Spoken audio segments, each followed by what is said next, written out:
Good evening friends, एक बार फिर स्वागत है आप सभी का मेरे इस चैनल पे। उम्मीद करता हूँ सब बढ़िया होंगे, स्वस्थ होंगे और एंजॉय कर रहे होंगे अपनी अपनी लाइफ।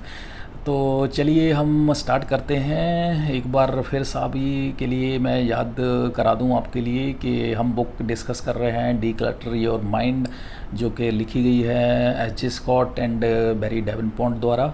हम इसका लास्ट सेक्शन डिस्कस के लिए स्टार्ट करने जा रहे हैं। इस सेक्शन का नाम है डीक्लटरिंग योर सराउंडिंग्स, और इस सेक्शन का हम जो पहला पार्ट है जिसका नाम है value of decluttering your surroundings, इसको हम आज डिस्कस करेंगे। इसके बाद 5 स्ट्रेटजीज़ हैं, 5 हैबिट्स हैं, जो एस्पेक्ट्स हैं जो कि ऑथर ने डिस्कस किए हैं, उनको हम जो नेक्स्ट वीडियोज़ में डिस्कस करेंगे। तो चलिए दोस्तों स्टार्ट करते हैं आज की वीडियो में। पहले स्ट्रेटजी के साथ या पहले इसकी इंट्रोडक्शन के साथ, that is the value of decluttering your surroundings. Author कहते हैं कि हम जो है अपना टाइम जो स्पेंड करते हैं अपनी लाइफ का, हम डे इन डे आउट का जो टाइम स्पेंड करते हैं, वहाँ से काफ़ी हद तक इंडिकेट हो जाता है कि हमारी कैरेक्टर कैसा है, हमारा ओवरऑल पर्सनैलिटी कैसी है और हमारी क्वालिटी ऑफ लाइफ हम कैसी जीते हैं। तो काफ़ी हद तक हमारा यहाँ से हमारी एवेल्यूएशन हो जाती है सामने वाले को। और इन स्पाइट ऑफ दिस कि हम किस तरह से अपनी time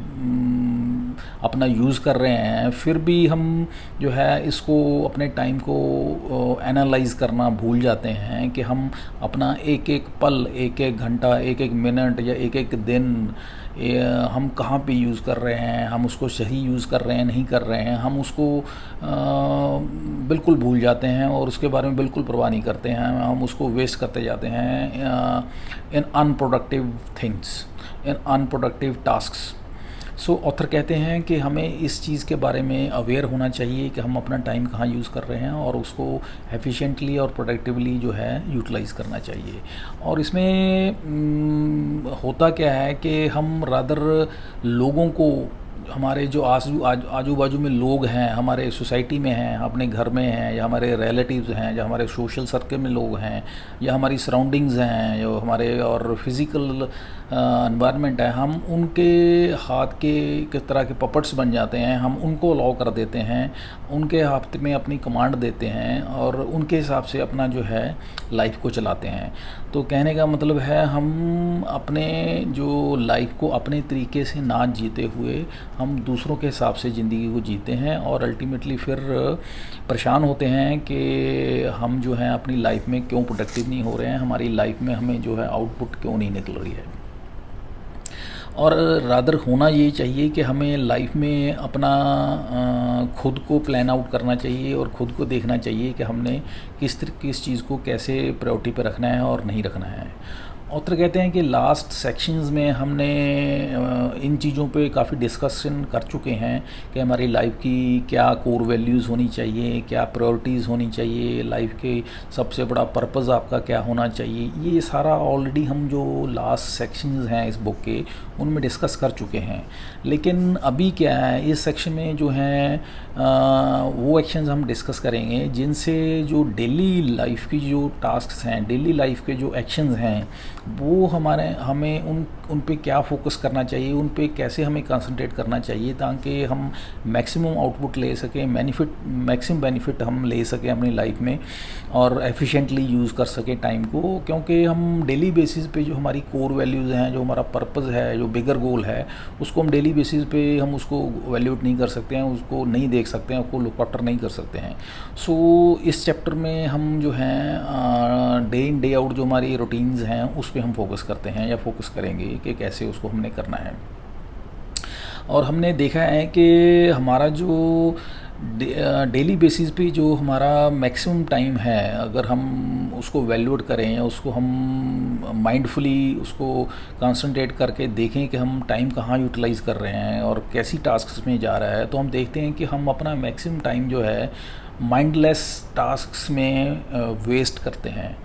I repeat the word mindless tasks. ये कौन सी टास्क्स हैं जहाँ पे हम बिना सोचे समझे अपना जो टाइम है वेस्ट करते रहते हैं। वेस्ट इसलिए कह रहे हैं कि उसमें आउटपुट कुछ नहीं होती, आप कोई प्रोडक्टिव काम नहीं कर रहे हैं, उसमें कोई आउटकम, आपका कोई टारगेट अचीव नहीं हो रहा होता, सो इसलिए दैट इज़ अ वेस्टेज। सो इसमें दो चीज़ें हैं, एक तो आप उसमें आप अपना कोई माइंड यूज़ नहीं कर रहे हैं, आप अपनी तरफ से माइंडफुली कोई काम नहीं कर रहे हैं, दूसरा वो उसकी आउटपुट नहीं निकल रही है, तो इसलिए ये हो गया आपका माइंडलेस आपका टास्क्स हो गई। तो ये जो है माइंडलेस टास्क्स हम करते रहते हैं, और फिर क्या होता है जब हम माइंडलेस टास्क्स करते रहते हैं फिर एंड में हम फ्रस्ट्रेट होते हैं। फ्रस्ट्रेट इसलिए होते हैं क्योंकि हम जो हमने सोच के रखा होता है कि मैंने ये काम करना है, वो करना है, वो अंत में हम देखते हैं कि वो नहीं किया होता है, वो नहीं होता है, और फिर हम जो वो टारगेट या जो हमने एक कुछ सोच के रखा होता है कि अचीव करना है डेली रूटीन में, वो नहीं होता, तो हम फ्रस्ट्रेट होते हैं, ओवरवेल्म्ड होते हैं, और स्ट्रेस में आते हैं, एंग्जाइटी में आते हैं। तो हमें इस तरीके से हमें इस तरह की परेशानियां फिर हमें झेलनी पड़ती हैं। हमें इन चीज़ों को अवॉइड करने के लिए करना क्या चाहिए कि इसके लिए हमें एक प्लान बनाना पड़ेगा। हम उसको डिस्कस करने से पहले ऑथर ने एक और बात इसमें डिस्कस की है कि हम क्या करते हैं, हमने अपनी लाइफ में इतना कुछ डेली अगर रूटीन में देखें, हमने अपनी लाइफ में क्या कर रखा है, और दो तीन चीज़ें ऑथर ने डिस्कस की हैं। ऑथर कहते हैं कि हमने अपनी लाइफ को एक तरह का अगर देखें, अपने घर को एक तरह का एक बैंक की तरह बना के रखा हुआ है, जहाँ पे जैसे हम बैंक में पैसा डालते रहते हैं, उसी तरह हमने कहते देखा जाए अगर, तो हम अपने घर में क्या कर रहे हैं, हम अपने घर में कहते इसको एक डस्टबिन की तरह बना के रखा हुआ है। हम कहते चीज़ें अननेसेसरली, अनवांटेड, अनरिक्वायर्ड जो चीज़ें हैं, हम गैजेट्स हैं, तरह तरह की अप्लाइंसेस हैं जिनकी हमें ज़रूरत भी नहीं है या बहुत कम ज़रूरत पड़ती है, हम उनको खरीदे जा रहे हैं और पिछले कई सालों से खरीदे जा रहे हैं, और अपने घर को डस्टबिन की तरह भरते जा रहे हैं, और एक जो किसे कहेंगे फिज़िकल क्लटर इकट्ठा कर करके हमने अपने घरों को भर लिया है, और फिर वो क्लटर जो है हमारे मेंटल क्लटर का कारण बनता है, क्योंकि वो हमें संभलता नहीं है, और उनको मैनेज करने के लिए हमें अलग से फिर हमारे लिए वो एक स्ट्रेस का कारण बन जाता है। तो इस तरीके से हम जो अपने घर को भी एक क्लटर की तरह बना के रखा हुआ है, और वो क्लटर आपके मेंटल क्लटर का कारण बनता है। और इसके साथ साथ ऑथर कहते हैं कि हमारा आजकल जो हम लाइफ जी रहे हैं, वो हमने अपने आप को टेक्नोलॉजी में इतना अपने आप को इन्वॉल्व कर लिया है कि हम घंटों तक जो है हम फॉर एग्जांपल इलेक्ट्रॉनिक गैजेट्स पे हम बैठे रहते हैं, टाइम वेस्ट करते रहते हैं। सोशल मीडिया है, व्हाट्सएप है, फेसबुक है, इंस्टा है, व्हाटएवर इट इज़, ट्विटर है, तो वहाँ पे हम घंटों टाइम वेस्ट करते हैं, अपनी सेल्फीज़ लेते रहते हैं, भेजते रहते हैं, और अपनी डॉक्यूमेंट्रीज बनाते हैं, नॉनसेंस इधर उधर भेजते रहते हैं, unnecessary messages and all that. तो ये टोटल वेस्टेज ऑफ टाइम है जिसे हमें अवॉइड करना चाहिए, और इसको किसी कंस्ट्रक्टिव काम में अपने पर्पस को अचीव करने के लिए लाइफ में उसमें लगाना चाहिए। और इसको करने के लिए, ये मेंटल डी क्लटर को करने के लिए या इस मेंटल क्लटर को ख़त्म करने के लिए कहते हमें करना क्या पड़ेगा, तो हमें ये जो है एक टास्क है नो डाउट, जिसे हमें ये जो हमारे फिज़िकल लेवल पे भी और मेंटल लेवल पे जो हमें डिप्लीट कर रहा है, इसको अवॉइड करने के लिए हमें कोई ना कोई एक्शन लेने पड़ेंगे। और एक्शन के पॉइंट ऑफ व्यू से हमें क्या करना पड़ेगा कि ये जो एक तरह का जो माइंडलेस टास्क्स हम कर रहे हैं डे इन डे आउट, ये उस तरह से है जैसे कि एक वाटर टैंक है, उसमें होल्स हो जाते हैं। तो ये जो होल्स हैं वो क्या करते हैं, उसकी वजह से क्या है, पानी सारा सीप आउट हो जाता है। उसी तरीके से जो हम माइंडलेस टास्क्स कर रहे हैं, उससे हमारी जो एनर्जी है वो ड्रेन आउट होती रहती है, हम एग्जॉस्ट हो जाते हैं, हम फ्रस्ट्रेट हो जाते हैं, तो हमारी एफिशिएंसी ख़त्म हो जाती है या डाउन हो जाती है, हम जो करना चाहते हैं वो कर नहीं पाते हैं। तो इसका हल ये है कि हम वो जो होल्स हुए हैं उनको प्लग कर दें। वो प्लग करने से क्या होगा कि हम उस वाटर टैंक को दोबारा पानी से भर सकते हैं, या उन जो सो कॉल्ड होल्स हैं उनको प्लग करके हम अपने माइंड को जो है दोबारा री इंस्टेट कर सकते हैं, रीफ्रेश कर सकते हैं, और फिर हम अपनी जो उस वापस उस एनर्जी के साथ, उस विगर के साथ हम उस स्टेज में आ सकते हैं जिससे हम अपनी सो कॉल्ड जो डेली जो हम लाइफ में जो काम करने होते हैं, जो टारगेट्स अचीव करने हैं शॉर्ट टर्म लॉन्ग टर्म, उसको अचीव कर सकते हैं। तो ये एक माइंडलेस टास्क जो हैं हम डे इन डे आउट या डेली रूटीन में करते हैं, उनको हमें माइंडफुली उन पे ध्यान रखना होगा, उन पे फोकस करना होगा, उनको कंसंट्रेट करना होगा, उन पे वॉच करना होगा एज ए वॉच डॉग कि हम कहाँ पे कर रहे हैं, कितना कर रहे हैं, ताकि हम उस चीज़ को अवॉइड कर सकें। क्योंकि अगर हम उनको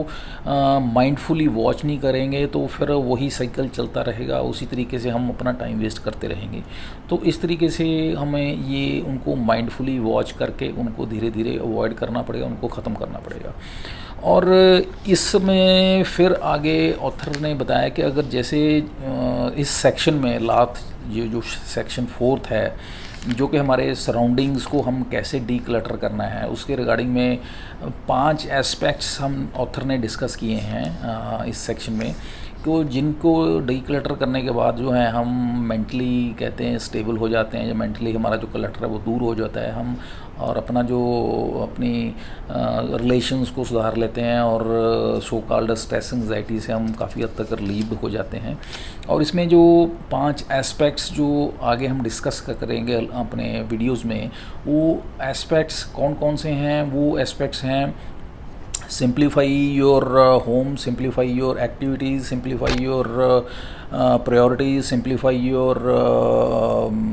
distractions and simplify your digital life। ये 5 एस्पेक्ट्स हैं, ये इनको एक एक वीडियो में हम डिस्कस करेंगे, और इनको जैसे जैसे सिंप्लीफाई हम करते हैं तो अल्टीमेटली जो आपकी नियर सराउंडिंग्स हैं वो सारी सिंप्लीफाई होती हैं, या उसमें कह लीजिए डीक्लटर हो जाती हैं, और अल्टीमेटली उसका बेनिफिट जो होता है कि आप अपनी लाइफ में सो कॉल्ड स्ट्रेस फ्री हो जाते हैं काफ़ी हद तक, और एंग्जाइटी डिप्रेशन जो मेंटल जो क्लटर का कारण बनती हैं उससे काफ़ी हद तक छुटकारा हो जाता है। So this was all about value of decluttering your surrounding. तो आज के लिए इतना ही। नेक्स्ट वीडियो में हम स्टार्ट करेंगे पहली स्ट्रेटजी से। तब तक के लिए आज्ञा दीजिए मुझे। Have a nice day. Thank you. Bye.